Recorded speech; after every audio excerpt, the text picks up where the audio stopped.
नमस्कार सम्मान और श्रद्धा निवेदन करुच्ची मु शरत आचार्य आपण मैंने देखुंत वीर कलिंग यूट्यूब चैनल रे भारतीय दर्शन भारतीय संस्कृति आधारित आमर यही कार्यक्रम गत अध्याय रे आमे वर्ण व्यवस्था विषय रे आलोचना करुतिले जाति व्यवस्था विषय रे आलोचना करुतिले एवं आश्रम व्यवस्था विषय रे आलोचना करथिले। एई जो आश्रम व्यवस्था भितरे आमर चारोटी पर्याय रही व्यक्तिर विकास व्यक्ति से विषय में आम आलोचना करिसेंती। मु गोटे कथा आपण मानकु कहबाकू चाहिबी गोटे संस्था बा गोटे कार्यालय आपण देखंतु से कार्यालय रे बड़ बड़ ऑफिसर ठारू आरंभ करी जो माने झाड़ू करंती झाड़ूदार पर्यंत समस्ते एकाठी काम करंती जीए जहार कर्मटाकू करंती पालन करंती। जेतेबेले गोटे संस्था रे समस्ते एकाठी गोटे कर्म को करुथिबे एवं निविष्ट भाव रे करुथिबे समर्पित भाव रे करुथिबे सेतिक बेले कौन हबो से संस्थार विकास हबो से संस्थार उन्नति हो पारिबो। किंतु समस्त निजर कर्म आधार रे कार्य करिवार आवश्यकता रही एटा को कहा जाए गोटे सम्मिलित प्रयास।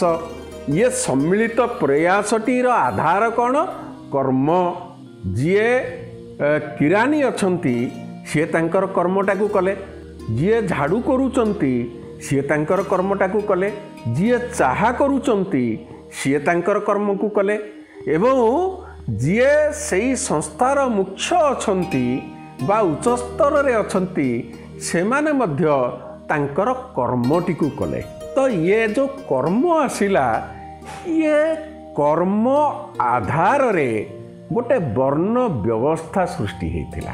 कर्म आधार रे आमे मूल कथाटी को बेले बेले भूली जाऊ जे वर्ण व्यवस्था हो गला जाति प्रथा हो गला जाति व्यवस्था हो गला तो हेला केमिति आमर जो कर्मर आधार आसिला ता भितरु आसिला गोटे वर्ण एवं क्रमान्वय रे कौन हैला गोटे जाति व्यवस्था भी सृष्टि हैला।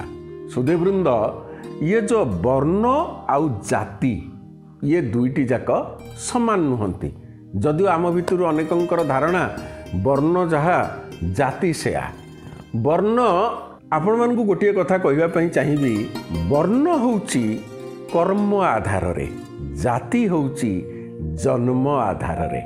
पुणी थरे कहि जाबु चाहिबी गोटे हैला कर्म आधार रे जहा होउची वर्ण गोटे हैला जाति आधार रे जहा होउची जाति। एवं ये जो वर्ण आसिला गोटे व्यापक ढांचा सामाजिक वर्गर गोटे व्यापक ढांचाटी प्रस्तुत हैला वर्ण आधार रे। किंतु जाति रे कौन हैला जाति कौन कला से जो वर्ण आधार रे व्यापक ढांचाटी प्रस्तुत होइतिला तार केवल प्रतिनिधित्व कला।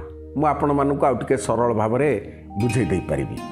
ये जो वर्णर कथा ये वर्ण परिवर्तित हो पारे बा होई पारे काहेकि वर्णटी जेहेतु कर्म आधार रे अछि कर्म ही निरूपित करि थाए वर्ण को तेणु वर्णटी परिवर्तित करा जाई पारे बा होई पारे।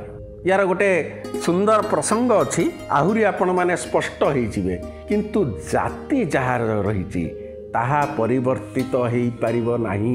मु आपन को गोटे उदाहरण देवा चाहिए। गोटे उदाहरण आपण देखंतु रावण आमे उदाहरण नवा।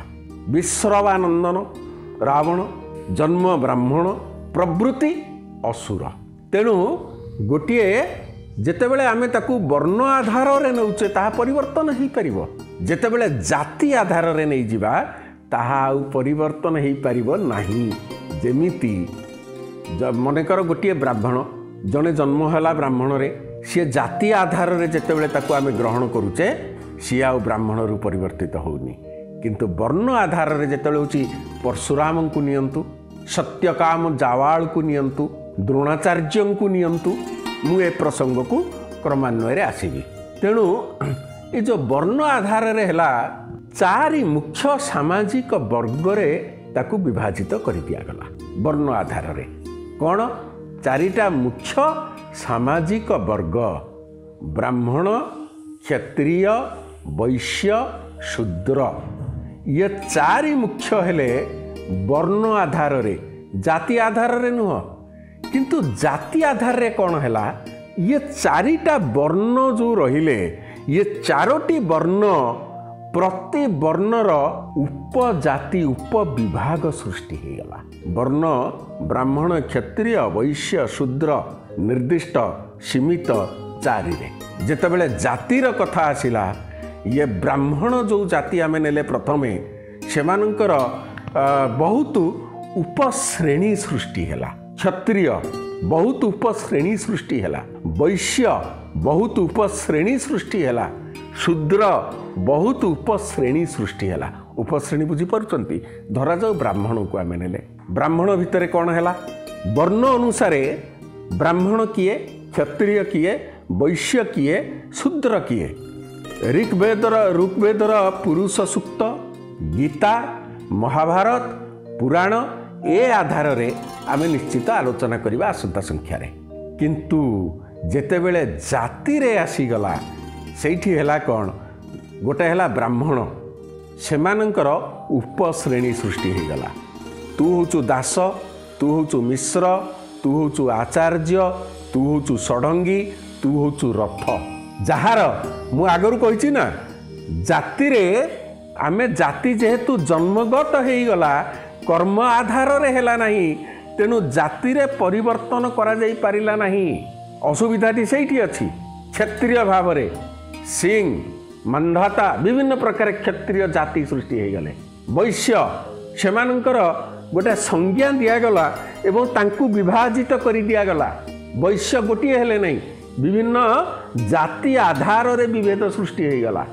ଶୂଦ୍ର ଯିଏ ହେଲେ, ସିଏ ସେମିତି କ'ଣ ହେଲେ, ଜାତି ଆଧାରରେ ସେମାନଙ୍କର ପୁଣି ଉପସୃଷ୍ଟି ହେଲା, ଉପଶ୍ରେଣୀ ସୃଷ୍ଟି ହେଲା। ପ୍ରକୃତରେ ଯେଉଁ ଗୋଟେ ବିଭେଦ, ଯେଉଁ ଅସଙ୍ଗତି, ଇଏ ଅସଙ୍ଗତିର ସୃଷ୍ଟି ଏଇଠାରୁ ହିଁ ଆରମ୍ଭ ହେଲା।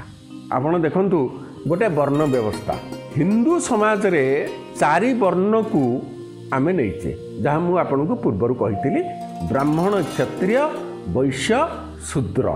ଆପଣଙ୍କର ଜାତି ବର୍ଣ୍ଣ ବ୍ୟବସ୍ଥା ହିନ୍ଦୁ ସମାଜରେ ନିର୍ଦ୍ଦିଷ୍ଟ, ହିନ୍ଦୁ ଧର୍ମରେ ନିର୍ଦ୍ଦିଷ୍ଟ ଭାବରେ ଚାରିରେ ସୀମିତ।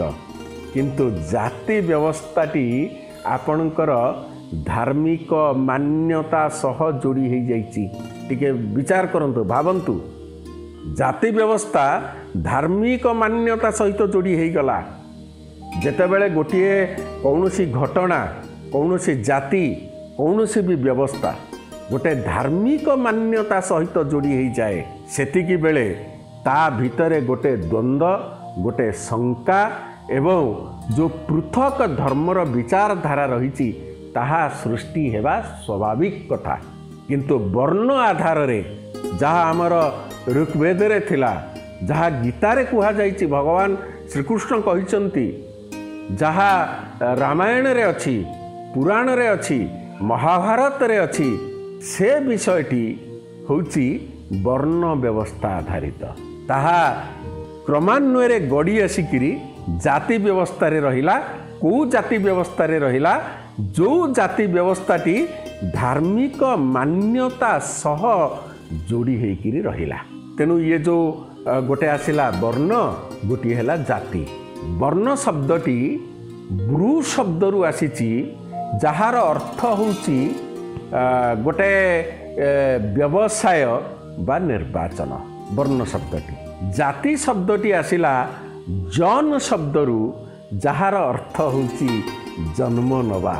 ଗୋଟିଏ ଆସିଲା ନିର୍ବାଚନ ବା ବ୍ୟବସାୟ, ଜାତିର ଅର୍ଥ ହେଉଛି ଜନ୍ମ ନେବା। ତେଣୁ ଇଏ ଯେଉଁ ବର୍ଣ୍ଣ ଆଉ ଜାତି, ଇଏ ଦୁଇଟି ସମାନାର୍ଥକ ଶବ୍ଦ ନୁହନ୍ତି, ସମାନ ସମାନ ନୁହନ୍ତି। ଦୁଇଟିର ଯେଉଁ ବ୍ୟବସ୍ଥା, ସଂଜ୍ଞା ଏବଂ ଦୁଇଟି ସମାନ ନୁହଁ। ଆମ ଭିତରେ ଯେଉଁ ଅସୁବିଧାଟି ଅଛି, ବର୍ଣ୍ଣ ଆଉ ଜାତିକୁ ଆମେ ଅନେକ ସମୟରେ ସମାନ ବୋଲି ଭାବିଦେଉ। ସେଇଥିପାଇଁ ଏଇ ଯେଉଁ ସାମାଜିକ ଅସଙ୍ଗତି, ବ୍ୟକ୍ତିଗତ ଅସହିଷ୍ଣୁତା, ଯେଉଁ ବିଭେଦ, ସେଇଥିପାଇଁ କି ସୃଷ୍ଟି ହୋଇଥାଏ। ସୁଧୀବୃନ୍ଦ, ये जो वर्ण व्यवस्था जाति व्यवस्था आश्रम व्यवस्था मु आशा करुच्ची आपण मानू भल लगुव आपण मैंने देखिए निजर मत निश्चय रखिए आपण मैंने जहाँ चाहते वीर कलिंग यूट्यूब चैनल रे आमे क्रमान्वय पुणी थरे ये जाति व्यवस्थार वर्ण व्यवस्थार प्रासंगिकता विषय रे आलोचना जारी रखिबु। रहुची नमस्कार।